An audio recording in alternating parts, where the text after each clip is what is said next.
quand vous voyez dans toutes les versions des Bibles actuelles classiques actuellement, dans Ésaïe chapitre 6, versets 1 à 2, on va vous parler de Jéhovah, on va vous parler de l'Éternel, bref, on va vous parler du Seigneur. Donc, on vous dit ici que Ésaïe avait vu Dieu, Yahvé Adonai, Jéhovah Elohim, assis sur un trône très élevé et les pans de sa robe remplissaient le temple. Et ce qu'on appelle les témoins de Jéhovah, dans tout de garde, ils vont dessiner soi-disant Dieu. C'est un blanc avec une barbe. Il est assis sur un trône. Et ils essaient de dessiner les séraphins à côté. Donc, voilà le Dieu des chrétiens. Voilà le Dieu de l'humanité qu'on essaie de présenter.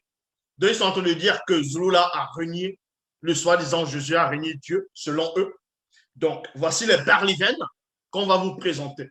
On vous dit que Dieu est assis sur un trône. Depuis quand, si Dieu est le créateur, depuis quand il va s'asseoir?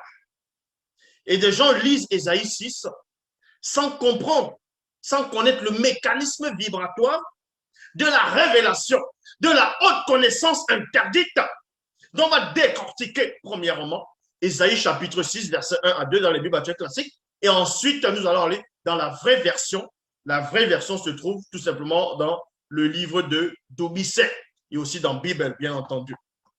Donc, premièrement, les premières erreurs qu'on va remarquer ici dans Ésaïe chapitre 6, dans les Bibles classiques, on vous apprend que non seulement Jéhovah, dont on dit Dieu, est assis et il porte un vêtement. Donc, ça veut dire qu'il y a des vêtements qui le couvrent.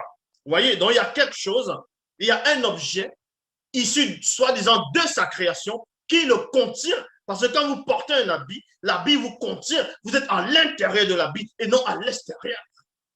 Or, vous savez que rien ne contient le bas.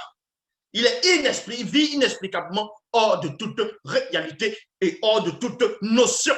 Mais ici, les vêtements vont contenir Yahvé, Adonai, Jéhovah, l'Éternel, parce que c'est un faux Dieu. Et de deux, on vous apprend qu'il y avait des séraphins au-dessus de lui. Donc, il y a des créatures qui peuvent être au-dessus de lui.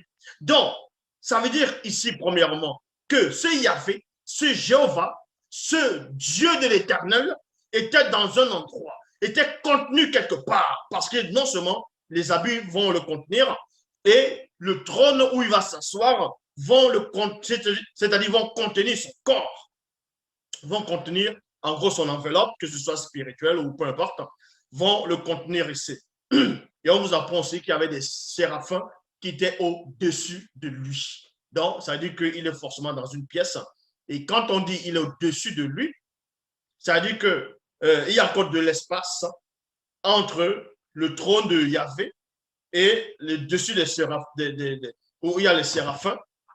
Donc, il y a l'espace. Ça veut dire qu'il est contenu dans un espace-temps.